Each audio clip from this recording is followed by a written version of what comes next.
So you've been riding your nice shiny new bike and it's starting to not look so shiny and maybe the chain is starting to jump.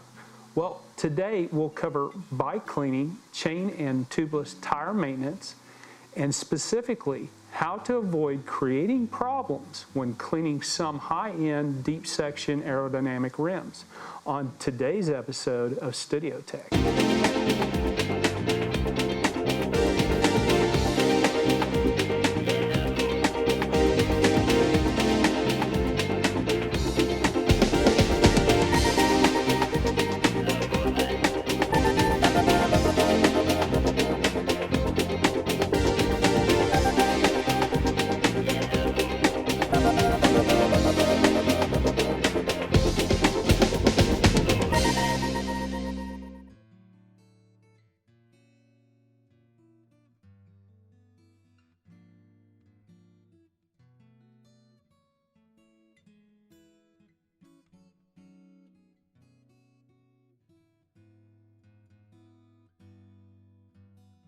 I ride about 60 miles a week, and here in Lubbock, Texas, we rarely see conditions requiring excessive bike maintenance. Once a week, I clean the drive chain and sprockets, but monthly, I clean the entire bike and service the tubeless tires. While cleaning, I will inspect the frame, tires, and brakes for excessive wear or damage.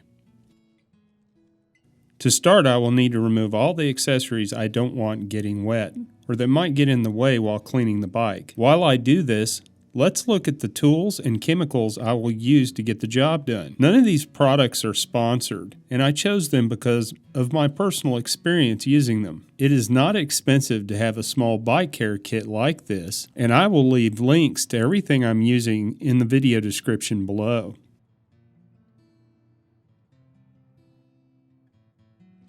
I need to suspend the bike securely to perform the work, so I will use my bike carrier rack to facilitate this. It's extra handy to use for this purpose and positions the bike at eye level for maintenance. The first thing I will do is inspect the tires for cuts or abrasions.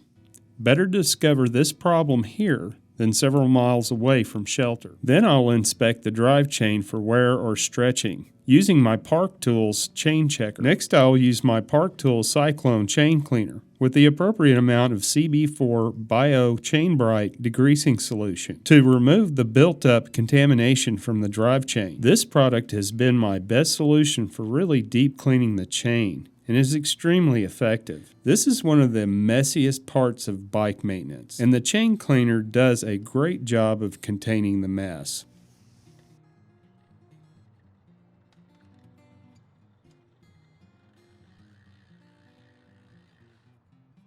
Now I'll deflate the tires so that they can pass through the brake calipers and remove the wheels.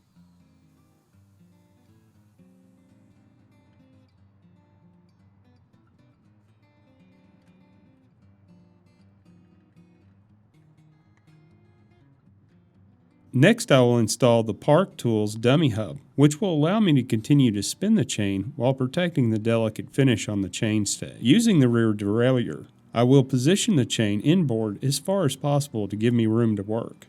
The soap I use is simply some off-the-shelf Walmart dish soap that is hand-safe and cuts grease. The CB4 biodegreaser has done its job, but now we need to remove as much of that chemical as possible and thoroughly clean the sprocket. This is also a great opportunity to inspect the teeth on the big main sprocket for excessive wear. This will appear as shark fin shaping of these teeth and should be fairly obvious. The biggest contributor to premature tooth failure is riding on a dirty chain or a chain that is stretched.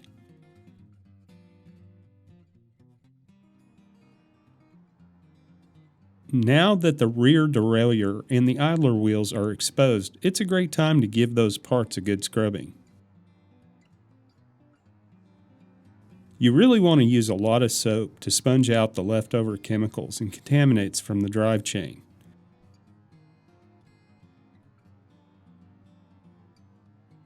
Then use the front derailleur to move the drive chain to the big ring on the front sprocket to expose the inner chain ring for cleaning.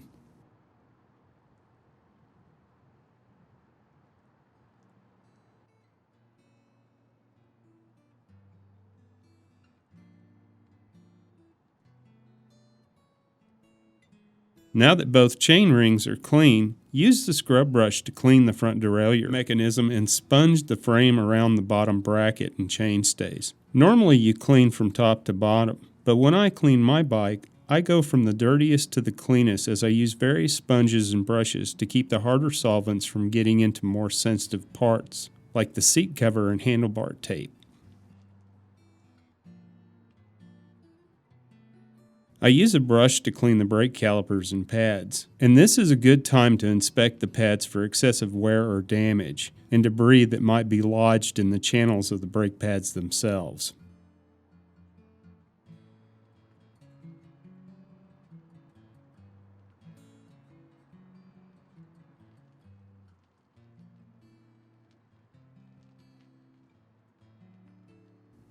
Now that most of the really nasty parts are cleaned and ready, I use a fresh sponge to clean the handlebars and seat, working my way down the frame and give the entire bike a good rinse. This method exposes the seat cover and handlebar tape to the cleaning soap for the shortest time possible. A quality saddle can be expensive to replace, and retaping handlebars is a pain, so preserving them for as long as possible will pay off in the long run. Dry the frame right away. This will prevent water spotting. Now that the frame is clean, check your chain and seat stays for signs of damage. It would be catastrophic to find a problem, but it could only be made worse if you continue to ride with damage to these areas of the bike, not to mention extremely dangerous. This brings us to my method for cleaning the carbon fiber rims. Using gravity as an ally, I brush the wheels and spokes away from the top of the rim. The chemicals that are so wonderful at removing crud from the drive system would be damaging over time if trapped in the cavities of the rim. This makes cleaning the rims while on the bike a risky proposition, as the gap between the spokes and the holes for the spokes on the rim will channel these cleaning fluids directly into those cavities. This is especially the case with my Mavic Aero rims that came with my Canyon, and replacements would be wildly expensive. Not to mention, an unanticipated failure would be extremely dangerous.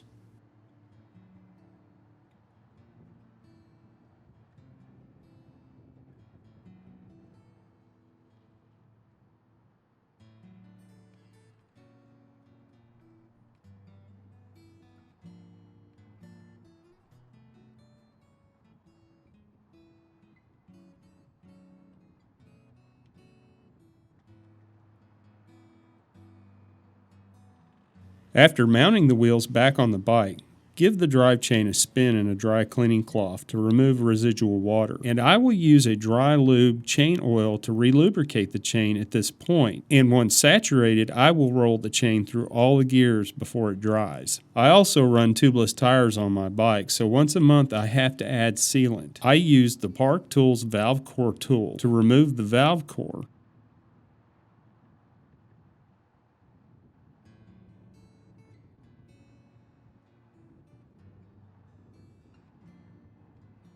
And by pressing the tire to create a vacuum, I insert a small charge of Stan's tire sealant into the tire to refresh the protection, as this sealant degrades over time.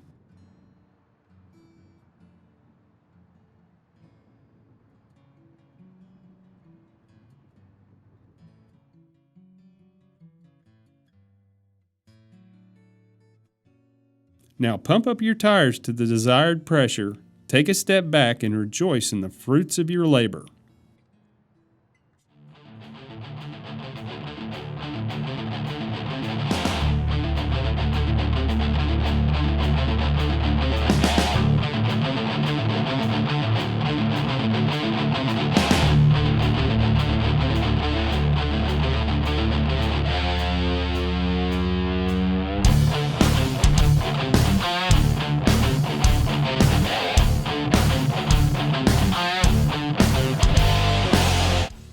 Cleaning your bike brings a lot of self-satisfaction as a result of its improved outward appearance.